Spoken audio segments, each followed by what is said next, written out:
Buenos días, señores asambleístas, público presente. Quiero empezar felicitando a los legisladores que tienen sus pañuelos celestes en defensa de la vida y apelo a los legisladores que tienen pañuelos violetas y verdes para que el verde vuelva a ser el color de la esperanza y la vida y no más el de la muerte. Vengo aquí para ser la voz de aquellos a quienes les quieren quitar la voz.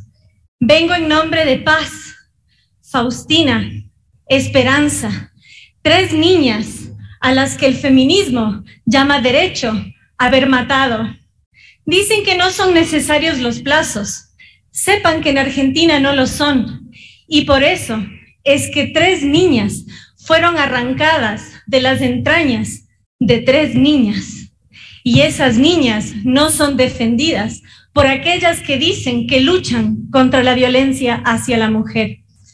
Hace poco tuve la oportunidad de debatir con una referente feminista y el moderador le consultó: ¿cómo va a reducir el aborto por violación la violencia hacia las mujeres? Y ella contestó: nunca se trató de eso. A lo cual yo le contesté: gracias por la pregunta y gracias por la respuesta. Gracias por dejar en claro que lo que quieren es cambiar el concepto de la maternidad, tratarlo como enfermedad y al aborto como la cura. Las que dicen que luchan por nuestro empoderamiento olvidan que nuestro mayor poder es dar vida. Hablando de la objeción de conciencia, también les voy a exponer el caso de Argentina. Hablemos del doctor Rodríguez Lastra. Llegó a su consultorio, a un hospital público, una mujer a la que un colectivo feminista le administró 9 pastillas de Oxaprost, estando ella 6 meses embarazada. ¿Y qué pasó? Se estaba muriendo. Tenía una infección generalizada, tenía falla cardíaca. Y el doctor le dijo: argentino. Y le dijo: si yo continúo el aborto, si finalizo el procedimiento, lo más probable es que mueras. Te propongo lo siguiente: esperemos 1 mes más, te estabilizamos, yo consigo una familia para ese niño. Ella accedió. 2 años después, la criatura ya había nacido, ya vivía con una familia. ¿Y qué hizo una diputada feminista con el respaldo de las Verdes? ¿Persiguió al violador? ¿Abrió un juicio? ¿Abrió un proceso judicial? Jamás. Persiguió al médico que salvó las 2 vidas y que dio a una familia la alegría de tener un hijo que no podían tener. Sepan que la objeción de conciencia no es un juego.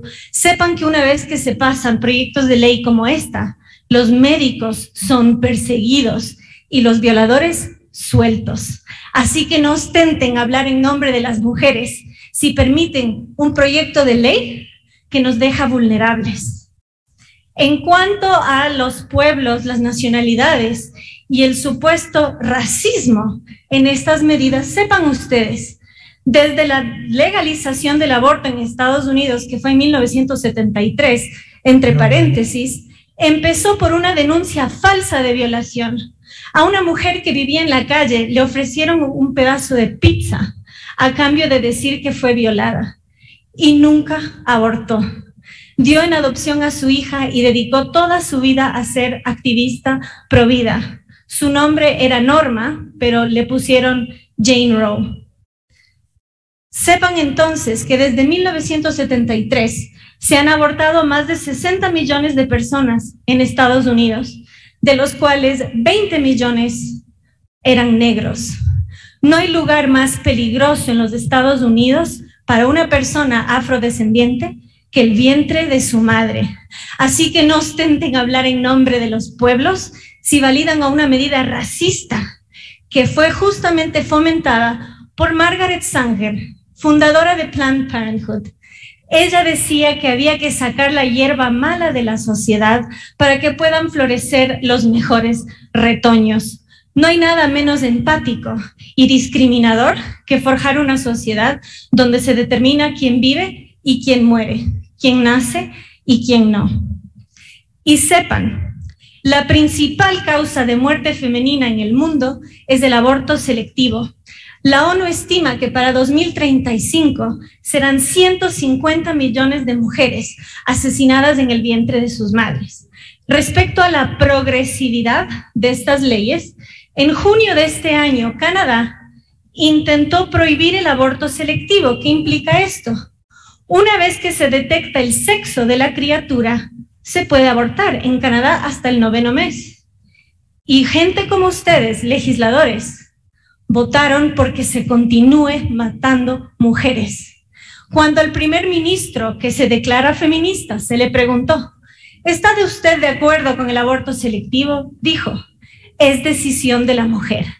Es decir, es decisión de la mujer matar a una mujer por ser mujer. Si luchan contra el feminicidio, luchen contra el primero, el que es realmente por razón de su sexo. Gracias. Hola. Dicen defender a las niñas, pero ignoran que nuestro Código de la Niñez reconoce a los menores de edad desde la concepción hasta la mayoría de edad. No se salva a una niña matando a otra, ni a una mujer matando a su hijo. No se reduce la violencia en una sociedad matando al más indefenso.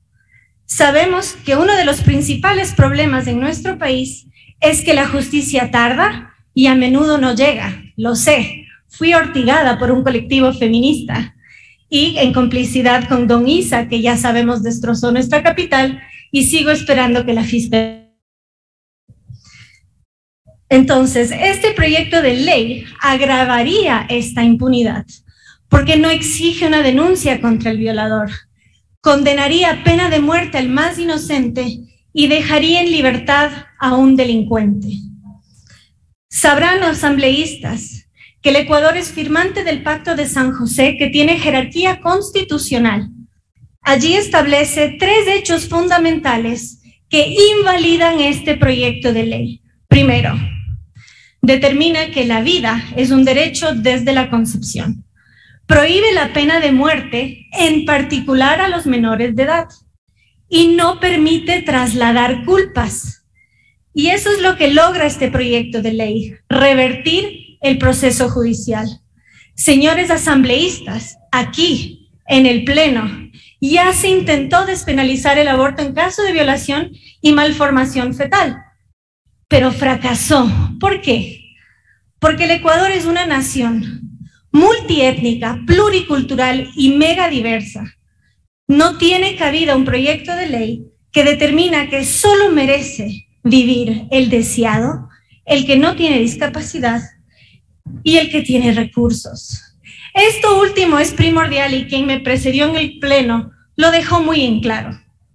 Pues los defensores de este proyecto de ley alegan que no debe haber plazos para el aborto, puesto que las mujeres más vulnerables detectan tarde sus embarazos.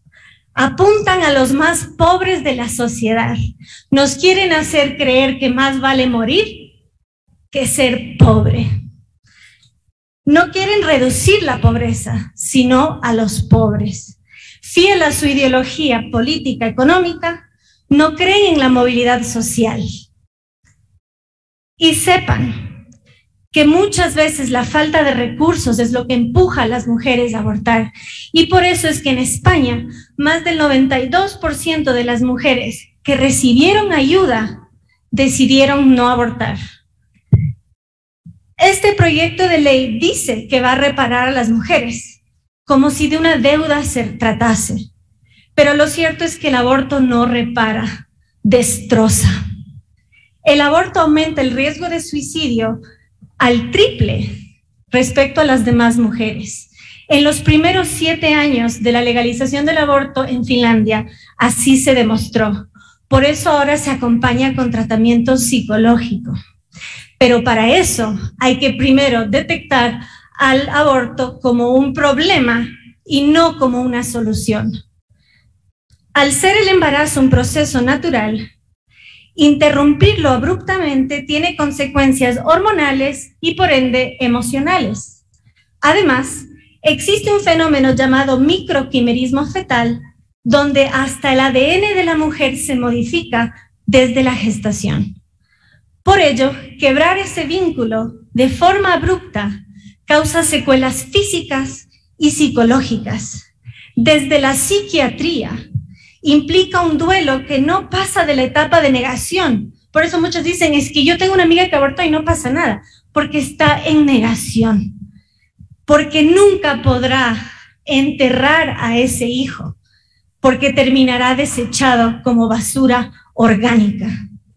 Si nos remitimos a los estudios del médico clínico David Reardon de la Universidad de Harvard, veremos que las mujeres que abortaron tienen 5 veces más probabilidades de caer en drogadicción y 4 veces más que aquellas que tuvieron un aborto natural. También en ese estudio podemos ver, y ojo con esto, asambleístas, les puede servir cuando defienden la vida, y para quienes no, que hagan conciencia. El 93% de las mujeres que abortaron tras ser violadas se arrepintieron y no lo recomiendan a nadie, porque pasaron de ser víctimas a victimarias. Como dijo Alice Paul, el aborto es una violación hasta las entrañas. Personalmente participo de terapias post-aborto y conozco ese dolor de primera mano.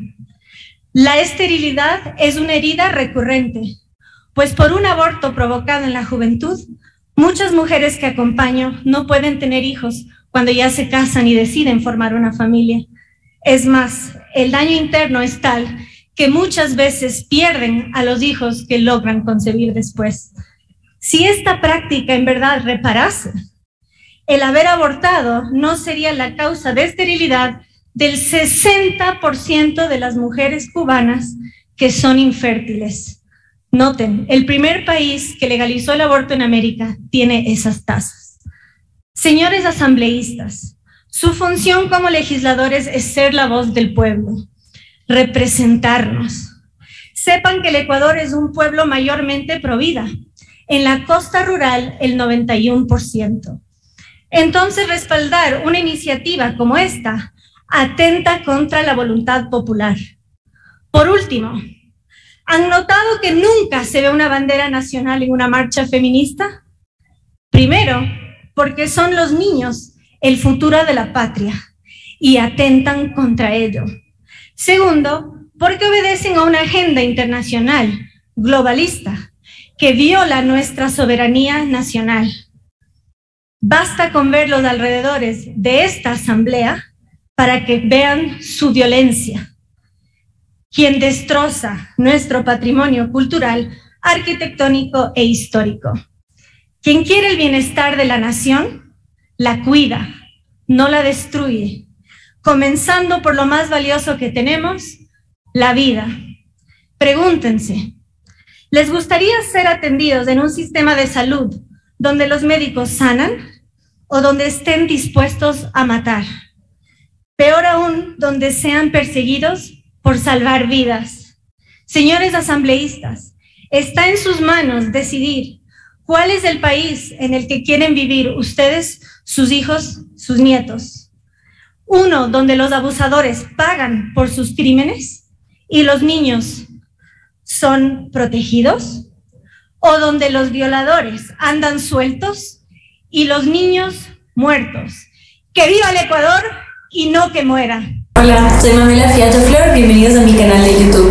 Hace mucho que me vienen pidiendo contenidos y la verdad no he tenido la oportunidad y por eso les pido una colaboración, así mantengo contenidos activos cada semana. Y lo mejor de todo es que ustedes pueden elegir los temas, se comunican conmigo y voy semana a semana actualizando. Y tengan algo muy presente, estamos no solo en una batalla cultural, sino literalmente en una guerra entre el bien y el mal. Y sabemos bien que del otro lado están bien financiados con tus impuestos. Así que bienvenidos a las colaboraciones y que surja de la iniciativa privada, de la solidaridad entre nosotros, para llevar la luz de la verdad en medio de un tiempo de engaño universal, como bien dijo George Orwell. Así que bienvenidos, pueden suscribirse y a través de Patreon pueden colaborar. Bienvenidos.